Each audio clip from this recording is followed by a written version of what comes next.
నమస్కారం, నందిగాం న్యూస్ కి స్వాగతం. హెడ్లైన్స్ చూద్దాం.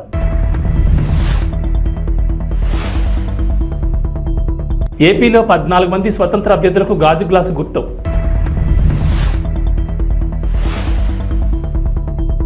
ఏపీలో టీడీపీ రెబల్స్ ను సస్పెండ్ చేసిన అధిష్టానం.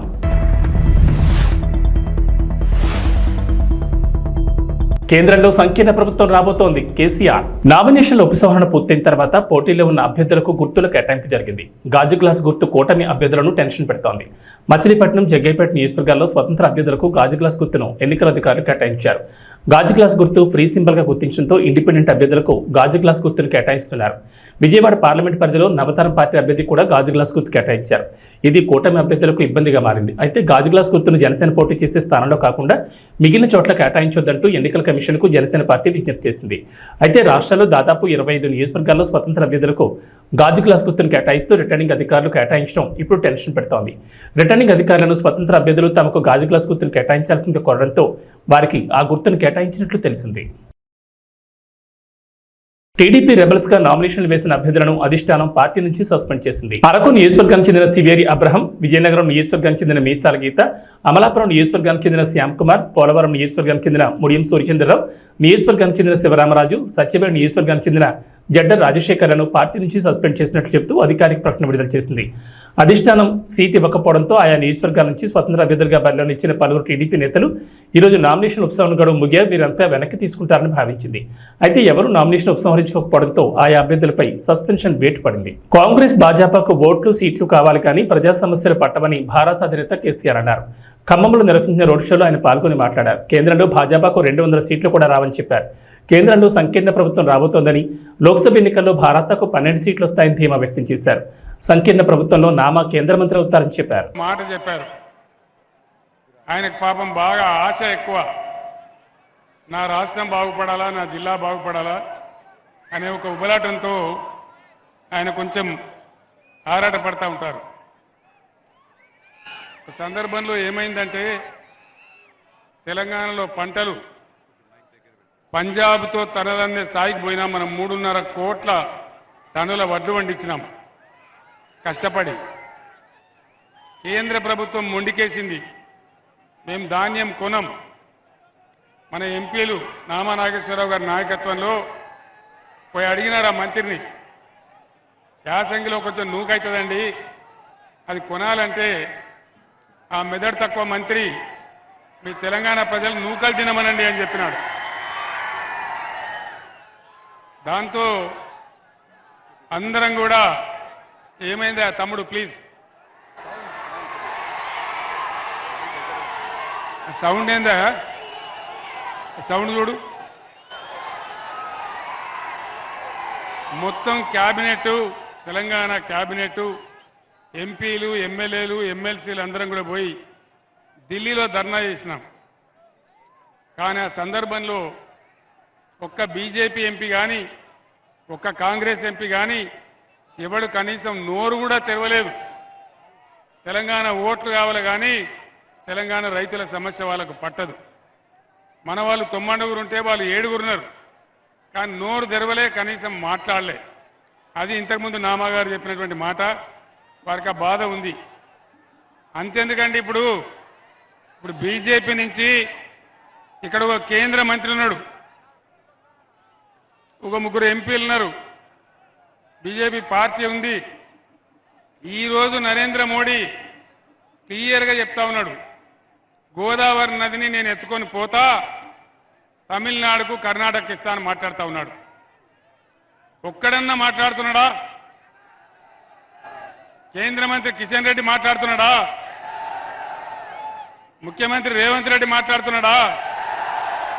మరి ఈ దద్దమ్మలు మనకు ఎందుకు అని నేను అడుగుతా ఉన్నా. మనకు ఉన్నటువంటి ఒకే ఒక్క ఆశ గోదావరి. ఖమ్మం జిల్లాలో గత 50-75 సంవత్సరాల స్వతంత్రంలో ఎవరు కూడా ఆలోచన చేయలే.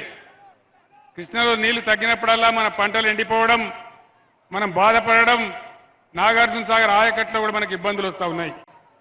ఖమ్మం జిల్లా ఇబ్బందులు శాశ్వతంగా తీరాలని బ్రహ్మాండంగా దుమ్ముగూడెం ప్రాంతంలో సీతారామ ప్రాజెక్టు మనం కడతా ఉన్నాం.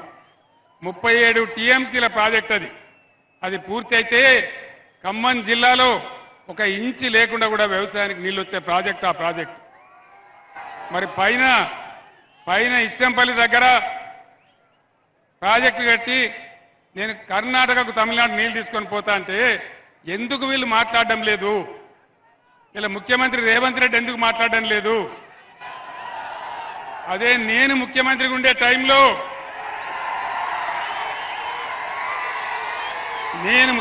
ఉండే టైంలో నరేంద్ర మోడీ గారు ఇదే ప్రతిపాదన తెచ్చిండు. నేను చెప్పిన ఎట్టి పరిస్థితులలో మా రాష్ట్రానికి వచ్చే నీళ్ల లెక్క తేల్చేదాకా, మా వాటా మాకు అక్కడ పెట్టేదాకా నా తల తెగిపడ్డా సరే నేను ఒప్పుకోను అని చెప్పిన. అది బీఆర్ఎస్ పార్టీ పాలసీ. మరి వీళ్ళకి ఓట్లు కావాలా, సీట్లు కావాలా, కేంద్ర మంత్రులు కావాలా? కానీ మన సమస్యలు, మన ప్రధానమైనటువంటి సమస్యలు, మన నీళ్లు, మన పంటలు, మన రైతులు వీళ్ళకి పట్టదు. నేను ఒక్కటే మాట మీకు మనవి చేస్తా ఉన్నా. కేంద్రంలో బీజేపీ 400 సీట్లు, 370 సీట్లు గోవిందా, ఏం వస్తలేవు. 200 కూడా దాటే పరిస్థితి లేదనేది మొత్తం యావత్ ప్రపంచం కోడైకూస్తా ఉన్నది. నేను మీకు ఒక మంచి మాట చెప్తా ఉన్నా. ఈసారి రాష్ట్రంలో ఇప్పుడు నేను ఎక్కడికి పోయినా ఇవాళ 6వ రోజు, ఎక్కడికి పోయినా ఇదే పద్ధతిలో ప్రజలు బ్రహ్మరథం పడతా ఉన్నారు. దాదాపు 12 పార్లమెంట్ సీట్లు మనం గెలవబోతా ఉన్నాం.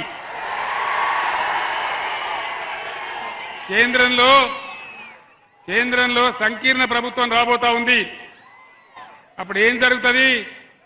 మీరు నామాగారిని ఎంపీకి గెలిపిస్తే ఆ సంకీర్ణ ప్రభుత్వంలో నామాగారు కేంద్ర మంత్రి అవుతాడని మనం చేస్తా ఉన్నాం. తెలంగాణ 10వ తరగతి వార్షిక పరీక్షా ఫలితాలు ఇవాళ విడుదలయ్యాయి. ఉదయం 11 గంటలకు బషీర్బాగ్లోని ఎస్సీఆర్టీ కార్యాలయంలో విద్యాశాఖ ముఖ్య కార్యదర్శి బుర్రా వెంకటేశ్వర ఫలితాలను విడుదల చేశారు. తెలంగాణలో 10వ తరగతి పరీక్షలు మార్చి 18 నుంచి ఏప్రిల్ 2 వరకు నిర్వహించగా మొత్తం 5,08,385 మంది విద్యార్థులు హాజరయ్యారు. వీరిలో బాలురు 2,07,952 మంది కాగా బాలికలు 2,50,433 మంది ఉన్నారు. రాష్ట్ర వ్యాప్తంగా 2,676 పరీక్షా కేంద్రాలను ఏర్పాటు చేశారు. మరోవైపు పరీక్షలు జరుగుతుండగానే ఏప్రిల్ 3 నుంచి ఏప్రిల్ 13 వరకు 19 కేంద్రాల్లో పరీక్షా పేపర్ల మూల్యాంకనం జరిగింది. లోక్సభ ఎన్నికల కోడ్ వచ్చినప్పటి నుంచి తెలంగాణలో ఇప్పటి వరకు 202 కోట్ల విలువైన సొత్తును స్వాధీనం చేసుకున్నారు. 76.65 కోట్ల నగదును, 43.57 కోట్ల మద్యం, 29.62 కోట్ల విలువైన 118 కిలోల బంగారం, వెండి ఆభరణాలను స్వాధీనం చేసుకున్నట్లు అధికారులు ప్రకటించారు. అలాగే 26.54 కోట్ల విలువైన 13.86 లక్షల వస్తువులను స్వాధీనం చేసుకున్నారు. కేంద్ర హోంశాఖ మంత్రి అమిత్ షా వీడియో మార్ఫింగ్ కేసులో పలువురు తెలంగాణ కాంగ్రెస్ నేతలు సోషల్ మీడియా విభాగానికి ఢిల్లీ పోలీసులు నోటీసులు జారీ చేశారు.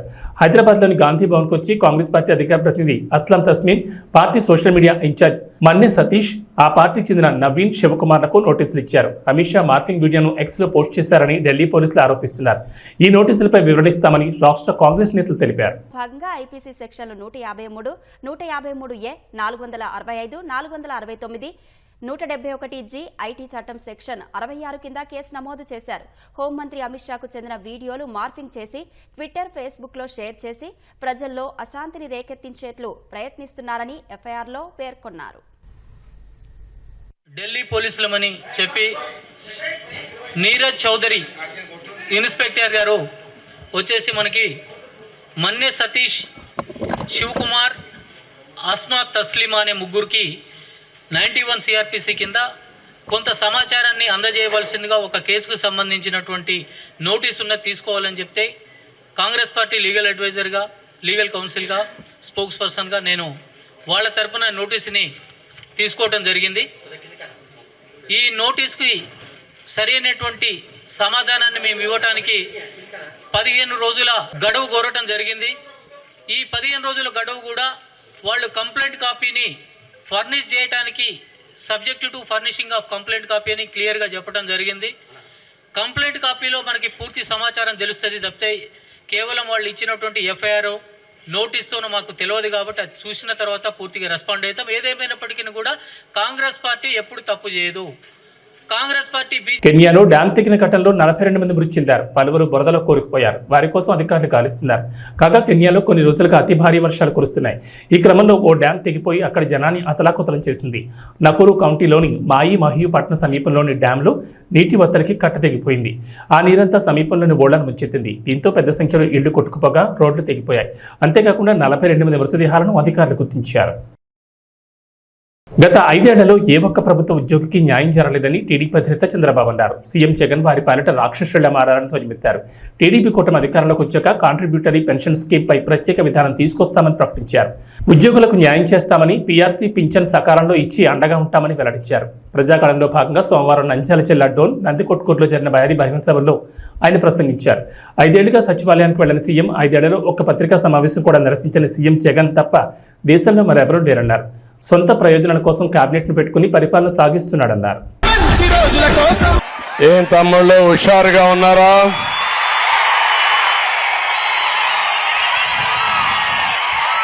ఏమమ్మా ఆడబిడ్డలు హుషారుగా ఉన్నారా లేదా? రాష్ట్రంలో దొంగలు పడ్డారు. ఆ దొంగల్ని పట్టుకోవాలి మే 13వ తారీఖున.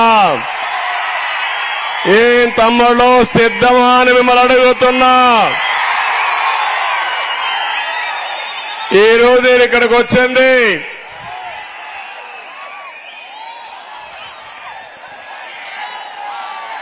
డోన్ ఎమ్మెల్యేగా సూర్యప్రకాష్ రెడ్డి గారిని గెలిపించమని మిమ్మల్ని కోరడానికి వచ్చాను. ఇంకో పక్క పార్లమెంట్ అభ్యర్థిగా శబరిని గారు గెలిపించమని మిమ్మల్ని కోరడానికి వచ్చాను. ఎన్నోసార్లు ఇక్కడికి వచ్చాను కానీ ఈ రోజు డోన్ అదిరిపోతా ఉంది. డోన్ లో సీన్ మారిపోయింది. పెట్టకథ మంత్రులకి, కట్టుకథ నేతలకి కాలం చెల్లదు. వారికి రాజకీయ సన్యాసం తప్పదు. ఇక్కడ హరికథ చెప్తాడు ఒక మంత్రి. ఆ మంత్రి వల్ల మీకు లాభమా తమ్ముళ్ళు అని అడుగుతున్నా. ఏమైనా బాగుపడ్డారా అని అడుగుతున్నా. ఆర్థిక మంత్రి అంటే అప్పుల మంత్రిని అర్థం. అప్పులు చేసింది బుగ్గన, అప్పులు కట్టేది మీరు. అవునా కాదా? ఈ ఎన్నికలు విధ్వంస పాలనకి, అభివృద్ధికి ఒక సవాల్. ఈ ఎన్నికలు నీతికి, నిజాయితీకి జరిగే పోరాటం. అవునా కాదా అని అడుగుతున్నా. విజన్కి, విద్వేషానికి మధ్య పోరాటం, ధర్మానికి అధర్మానికి పోరాటం, కబ్జాలకు రక్షణకు, రాతియుగం రాక్షసులకి స్వర్ణయుగం చేసే పాలకుల మధ్య జరిగే పోరాటం అని చెప్పి నేను మీకు తెలియజేస్తున్నా. ఒక్కసారి చూడండి, ఈ బుగ్గనకి, అక్కడ సైకో జగన్ కి కొవ్వెక్కిపోయింది అహంకారం. ఒళ్ళంతా కొవ్వు తగ్గిస్తారా లేదా తమ్ముళ్ళు అని అడుగుతున్నా మిమ్మల్ని. అరాచకం తప్ప అభివృద్ధి చేయని జగన్ కు పొలిటికల్ హాలిడే ఇచ్చేద్దామని జనసేన అధినేత పవన్ కళ్యాణ్ ప్రజలకు పిలుపునిచ్చారు. మే 13 మీరు ఓటుతో కొడితే వైకాపా కుంభస్థలం బద్దలవ్వాలంటూ ప్రజలను ఉత్సాహపరిచారు. పశ్చిమ గోదావరి జిల్లా తాడేపల్లిగూడెం, ఉంగుటూరు నియోజకవర్గం గణపవరంలో నిర్వహించిన వారాహి విజయభేరి సభలు, పిఠాపురం రోడ్ షోలో ఆయన ప్రసంగించారు. మన భూములు దోచుకోవడానికి జగన్మోహన్ రెడ్డి ప్రమాదకరమైన ల్యాండ్ టైటిలింగ్ చట్టం తీసుకొస్తున్నారన్నారు. దీని ప్రకారం మీ ఆస్తుల ఒరిజినల్ పత్రాలు జగన్ దగ్గర పెట్టుకుని యజమానులకు జిరాక్సులు మాత్రమే ఇస్తారని, మీ ఆస్తుల వివరాలని హైదరాబాద్ నానక్రామ్గూడలోని వైకాపా ప్రైవేట్ స్థావరంలో దాచిపెడుతున్నారని అన్నారు. వేదిక పైన ఉన్నాం. ఇక ఏం అనకముందే, ఇక ఏం అల్ల కే ట్యాక్స్ గురించి మాట్లాడినప్పుడు కొట్టు. మన జనసేన ఎమ్మెల్యే అభ్యర్థిగా, తాడేపల్లిగూడెం అభ్యర్థిగా గాజు గ్లాస్ గుర్తు మీద పోటీ చేస్తున్నాం బోలిశెట్టి శ్రీని గారికి మన బీజేపీ నర్సాపూర్ పార్లమెంట్ అభ్యర్థిగా కమలం గుర్తు మీద పోటీ చేస్తున్న భూపతిరాజు శ్రీనివాస్ వర్మ గారికి, మన జనసేన జిల్లా అధ్యక్షులు కొట్టుకులపూడి గోవిందరావు గారికి, టీడీపీ జిల్లా అధ్యక్షులు సీఎం కొట్టు సత్యనారాయణ గారు 2014లో నా ఆఫీస్కి వచ్చి ఆయన నన్ను మీరు పొత్తులో ఉన్నారు కాబట్టి తెలుగుదేశం పార్టీ టికెట్ ఇప్పించమని కోరారు. కానీ ఆ రోజున పాపం మాణిక్యాలరావు గారికి దివంగతులైన మాణిక్యాలరావు గారికి వెళ్ళిపోయింది. మేబీ ఆ కోపం ఉందనుకుంటా ఆయనకి నా మీద, ఆయన టికెట్ ఇప్పించలేదని కక్ష కట్టేశారు. అందుకే ఆయన ఈ మధ్యన బాగా రెచ్చిపోయి సీఎం జగన్ తిట్టిన ఎవ్వనైనా సరే పాతాళంలోకి తొక్కేస్తానని చెప్పి అధికారంలోకి రాగానే కొందరు అకౌంట్లు సెటిల్ చేస్తామని కొట్టు సత్యనారాయణ గారు అన్నారంట. బాగా ముదిరిపోయారు సత్యనారాయణ గారు, మీరు డబ్బులు ఎక్కువైపోయాయి, మీకు మెదడుకు కూడా కొవ్వు పట్టేస్తుంది మీకు, అందువల్ల నన్ను మాటలు వస్తాయి. కొట్టు సత్యనారాయణ గారు, నేను జనరల్గా మనుషులతో గొడవలు పెట్టుకుని చాలా మర్యాదగా ఉంటా. కొట్టు గారికి ఒకటే చెప్తున్నా, మీ కొట్టు కట్టే సమయం అయిపోయింది. తాడేపల్లిగూడెంలో మనకి కొట్టు సత్యనారాయణ గారి కొట్టు, జగన్ గారి అవినీతి కోట రెండు పోతాయి ఈ ఎన్నికల్లో. బోలిశెట్టి గారంటే నాకు చాలా ఇష్టం. ఓటమిలో నిలబడ్డ నాయకుడు, దమ్మున నాయకుడు, ప్రజలు కష్టాల్లో ఉంటే వచ్చి అండగా ఉండే నిలువెత్తు 6 అడుగుల ఆజానుబాహు. ఇంకా చెప్పాలంటే జనసేన బాహుబలి. మా బాహుబలి ముందు కొట్టు ఎంత, కొట్టు ఎంత. కొట్టు గారికి కూడా చెప్తున్నా, ఏంటి మన చిన్న ఇల్లు కడితే 5 లక్షలంట, పెద్ద ఇల్లు కడితే 10 లక్షలంట, ఇంకొంచెం పెద్ద ఇల్లు కడితే 20 లక్షలంట. సో కే ట్యాక్స్ ఎక్కువైపోయిందంటే తాడేపల్లిగూడెంలో వ్యాపారస్తులు ఎక్కువ జీఎస్టీ కట్టాలి, ఇన్కమ్ ట్యాక్స్ కట్టాలి, సర్వీస్ ట్యాక్స్ కట్టాలి. కే ట్యాక్స్ కూడా కట్టాలంటే ఎక్కడ కడతాం? కే ట్యాక్స్ని తీసేయడానికి ఒకటే, కూటమి ప్రభుత్వం అధికారంలోకి వస్తుంది జూన్లో. కొట్టుగారు మీకు కూడా చెప్తున్నా, మీకు కూడా కే ట్యాక్స్ విధిస్తాం, మీకు మీ కుటుంబ సభ్యులకి, మీ వర్గానికి కూడా కూటమి ట్యాక్స్ ఇస్తాం. మీ అందరికీ మా మోడీ గారి చేత మీకు ప్రత్యేకించి పెనాల్టీ వేయిస్తాం, అడ్డగోలుగా దోచేసినందుకు. కరప్షన్ చేసిన వాళ్ళు ఎవరిని వదిలేదు లేదు. ఇక్కడున్న విద్యార్థులు ఎంతమంది ఉన్నారు? మీరు ఇక్కడ చాలా మంది విద్యార్థులు ఉన్నారు. అందులో ఎస్సీ విద్యార్థులు ఎంతమంది ఉన్నారు? ఇక్కడ ఎస్సీ విద్యార్థులకి దాదాపు 27 పథకాలు తీసేశారు. 27 పథకాలు. అంబేద్కర్ విదేశీ విద్యా విధానం తీసేశారు. 27 దళిత పథకాలు తీసేశారు. ఇక్కడున్న విద్యార్థులకి మీకు ఫీజు రీయింబర్స్మెంట్ జరిగిందా? మీకు ఫీజు రీయింబర్స్మెంట్ జరిగిందా? మీకు ఫీజు రీయింబర్స్మెంట్ ఇవ్వరు, కానీ కొట్టు ట్యాక్స్ అయితే విధిస్తారు మనకి.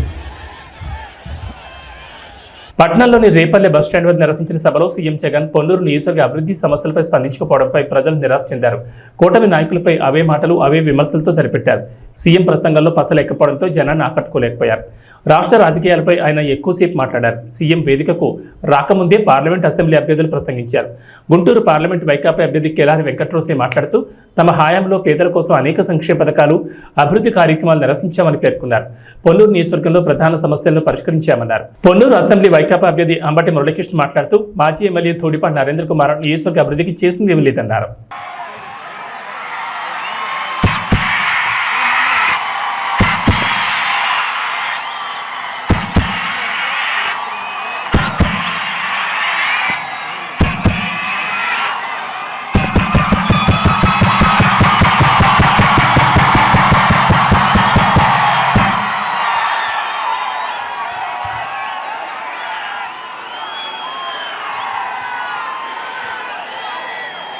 పొన్నూరు శతమానం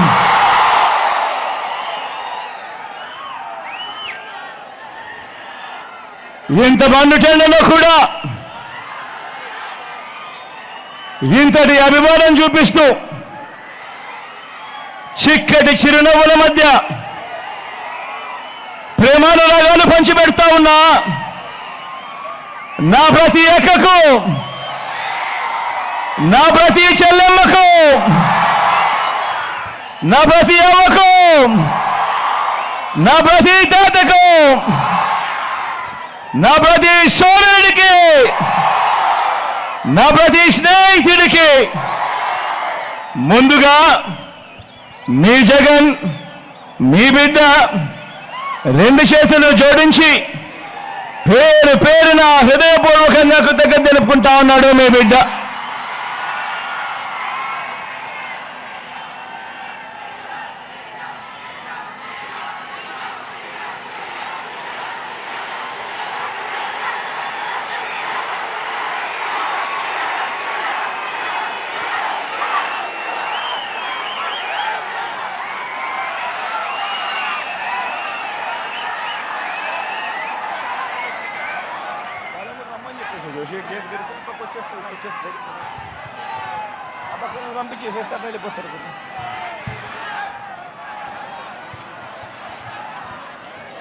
మరో 2 వారాల్లో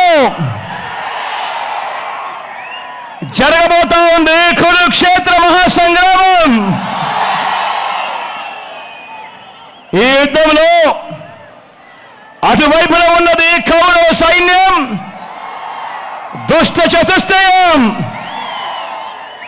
అటు గతంలో వాళ్ళు ప్రభుత్వంలో ఉన్నప్పుడు అందరినీ మోసం చేసిన చరిత్ర ఆ కూటమిది. అటు చంద్రబాబు, ఆయనకు మద్దతుగా 2 జాతీయ పార్టీలు, ఒక వదినమ్మ, ఒక దత్తపుత్రుడు, ఒక ఈనాడు, ఒక ఆంధ్రజ్యోతి, ఒక టీవీ5, వీరందరూ సరిపోరు అన్నట్టుగా వీరి కుట్రలు, వీరి కుతంత్రాలు, వీరి మోసాలు, వీరి అబద్ధాలు, వీళ్ళందరితో కూడా యుద్ధం చేస్తా ఉన్నాం ఈరోజు. ఏ మనిషి కూడా వీళ్ళు ఎప్పుడూ కూడా గతంలో కూడా ఏ పేదవాడికి చేసిన చరిత్ర లేని వీళ్ళందరూ కూడా అటువైపున కూటమిగా ఉండి ఈరోజు మీ బిడ్డపై యుద్ధం చేస్తా ఉన్నారు. ఇటువైపున మీ బిడ్డ ఒక్కడే ఒకడు, ఇటువైపున మీ బిడ్డ ఒక్కడే ఒకడు, ఇంటింటికి మంచి చేసిన మీ బిడ్డ ఒక్కడే ఒకడు. మీ బిడ్డ నమ్ముకున్నది మిమ్మల్ని, పైన దేవుడిని. మీ బిడ్డకు పొత్తు ఎవరితో అంటే అది మంచి చేసిన మీ అందరితోనే అని చెప్పి కూడా మీ బిడ్డ గర్వంగా చెప్తా ఉన్నాడు.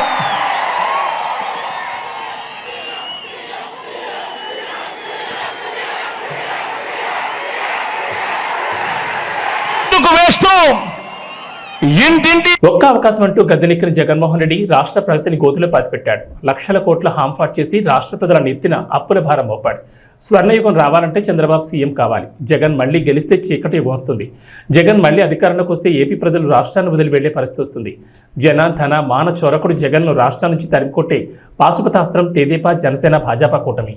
ఈ ఎన్నికల్లో ఓటర్లు బాణాలై వైకాపా పాలనకు చరమగీతం పాడాలని హిందూపురం ఎమ్మెల్యే నందమూరి బాలకృష్ణ పిలుపునిచ్చారు. బాలకృష్ణ సోమవారం రాత్రి చేపట్టిన స్వర్ణాంధ్ర సాకార యాత్రకు చిత్తూరు, బంగారుపాళ్యంలో అపూర్వ స్పందన దక్కింది. చిత్తూరు బైపాస్ రోడ్ నుంచి సంతపేట మీదుగా గాంధీ విగ్రహ కూడలి వరకు పసుపు దళం బాలకృష్ణకు జైజేలు పలికాయి. ఈ సందర్భంగా ప్రజలను ఉద్దేశించి బాలకృష్ణ మాట్లాడారు. చిత్తూరు ప్రజలందరికీ, పురవాసులకు, అలాగే రూరల్ మరి ముడిపాల నుంచి తరలి వచ్చిన అశేష ఈ జన సముద్రానికి, ఈ జన సందోహానికి, ఈ యొక్క రణగుణ ధ్వనికి, అలాగే హారతనిస్తూ తెలుగుదేశం పార్టీ విజయానికి నీరాజనాలు అర్పిస్తున్న నా తెలుగింటి ఆడపడుచులకు, యువతరానికి ప్రతినిధులు, యువతరానికి నాయకులు, భావితరానికి భారతదేశ మహాశక్తి అయిన యువతరానికి, తెలుగుదేశం పార్టీ నాయకులకు, కార్యకర్తలకు, ఎవడైనా దిగు బాబు, అలాగే జనసేన కార్యకర్తలకు, నాయకులకు, అలాగే బీజేపీ నాయకులకు, కార్యకర్తలకు, అలాగే ఇక్కడ ముస్లిం మైనారిటీ పెద్దలకు, ముత్తపల్లిలకు, అలాగే ముస్లిం సోదరిమణులకు, ఇమాంలకు, మౌజన్లకు అందరికీ ముందుగా హృదయపూర్వక నమస్కారాలు తెలియజేసుకుంటున్నాను. ఎక్కడ చూసినా శుభమయం. ఏమిటో అంటే రుణానుబంధన రూపేణ, అంటే భావసురాణి జన్మాంతర సౌహృదాన్ని అంటారు. అంటే ఒక మనిషి మీద ఉన్న పోయిన జన్మలో అనుబంధంతో, పరిచయంతో ఈ జన్మలో కొంతమందిని పొందగలుగుతాం ఆ వాసనతో. కానీ ఇన్ని లక్షల కోట్ల మంది జనం యొక్క అభిమానాన్ని పొందడం అంటే అది మీకు నాకు ఏ విడదీయలేని అనుబంధమో, ఏ రుణానుబంధమో, ఏ జన్మల అనుబంధమో కదా నాకు అనిపిస్తుంది.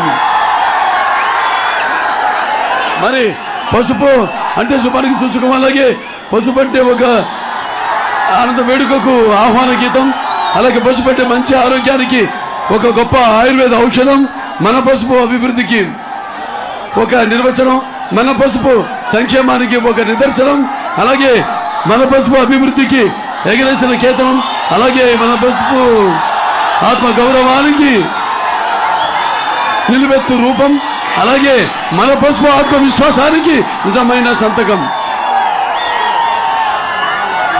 మరి ఆనాడు రామారావు గారికి మనకి ఇచ్చేడిన ఒక ఆస్తి వ్యవస్థ మన తెలుగుదేశం పార్టీ. రాజకీయ పార్టీ అనే దానికంటే కూడా ఇది మనందరినీ ఒక వసుదైక కుటుంబంగా, ఒక ఉమ్మడి కుటుంబంగా కలిపిన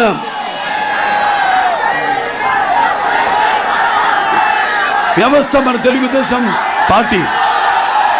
మరి ఆనాడు రామారావు గారు చలచిత్ర రంగంలో తిరుగులేని, మగుటం లేని మహారాజుగా వెలుగుతూనే మరి ఆనాడు ఆయన ఈ యొక్క చలచిత్ర పరిశ్రమ నుంచి నిష్క్రమించి, అలాగే ఈ రాజకీయ రంగంలోకి అడుగుపెట్టి, మరి అంతవరకు ప్రతి తెలుగు బిడ్డ, తెలుగు మట్టి గడ్డ కూడా నేను తెలుగువాణ్ణి అని సగర్వంగా చెప్పుకునే దమ్ము, ధైర్యం, తెగువ, సత్తువ, అహంకారానికి బదులు పెట్టి, సానబెట్టి బయటికి తీసుకొచ్చి చెప్పించిన తెలుగు తేజం నందమూరి తారక రామారావు గారు. అలాగే ప్రతి తెలుగు బిడ్డ బొట్టు ఉడక ముందే రాజకీయ అవగాహన, చైతన్యం తీసుకొచ్చిన ఒక తెలుగు మహనీయుడు మన ఎన్టీ రామారావు గారు. ఆయన రాజకీయాల్లోకి వచ్చాక ఆయన ప్రవేశపెట్టిన పథకాలు ఎంతో సాహసోపేతమైనవి, అంతే అలాగే ఎంతో ఉపయోగకరమైనవి, సానుకూలమైనవి కూడా. ఎన్టీ రామారావు గారు రాజకీయాల్లోకి రాకముందు వచ్చిన తర్వాత ఆయన ప్రవేశపెట్టిన పథకాలు ప్రతి ఏ పార్టీ అధికారంలోకి వచ్చినా ఇక్కడే కాదు దేశవ్యాప్తంగా కూడా వాటిల్లో ప్రవేశపెట్టి అమలు చేస్తేనే తప్ప వాళ్ళకి భవిష్యత్తు లేదు. అటువంటి ఎన్టీ రామారావు గారు మరి అదే ఒక పేదవాడి ఆ బాధ తెలిసిన అన్న ఆయనే, అలాగే ఒక జనం భవిష్యత్తు ఇచ్చిన అన్న ఆయనే, అలాగే తనకు అండగా నిలిచిన మహిళలకు, ఆడపడుచులకు ఆర్థిక బలం ఇచ్చిన అన్న కూడా ఆయనే. ఇండియన్ ప్రీమియర్ లీగ్ 17వ సీజన్లో కోల్కతా నైట్ రైడర్స్ ఢిల్లీ క్యాపిటల్స్పై 7 వికెట్ల తేడాతో విజయం సాధించింది. 154 పరుగుల లక్ష్యాన్ని కోల్కతా కేవలం 16.3 ఓవర్లలోనే ఛేదించింది. ప్రస్తుత ఐపీఎల్ సీజన్లో కోల్కతా నైట్ రైడర్స్ ఆడిన 9 మ్యాచ్ల్లో ఇది 6వ విజయం కావడం విశేషం. కాగా 11 మ్యాచ్ల్లో ఢిల్లీకి ఇది 6వ ఓటమైంది. కోల్కతా సాధించిన ఈ అద్భుత విజయంలో wicket keeper batsmen Phil Salt కీలక పాత్ర పోషించాడు. సాల్ట్ కేవలం 33 బంతులు 7 4లు 5 సిక్సర్లతో 66 పరుగులు చేశాడు. సాల్ట్, సునీల్ నారాయణ్ మధ్య మొదటి వికెట్కు 6.1 ఓవర్లలో 79 పరుగుల భాగస్వామ్యం నమోదైంది. ఇది మ్యాచ్ ఏకపక్షంగా మారింది. అంతకుముందు టాస్ గెలిచి బ్యాటింగ్ ఎంచుకున్న ఢిల్లీ క్యాపిటల్స్ 20 ఓవర్లలో 9 వికెట్ల నష్టానికి 153 పరుగులు చేసింది. ఇవి బులెటిన్ విశేషాలు. నమస్కారం.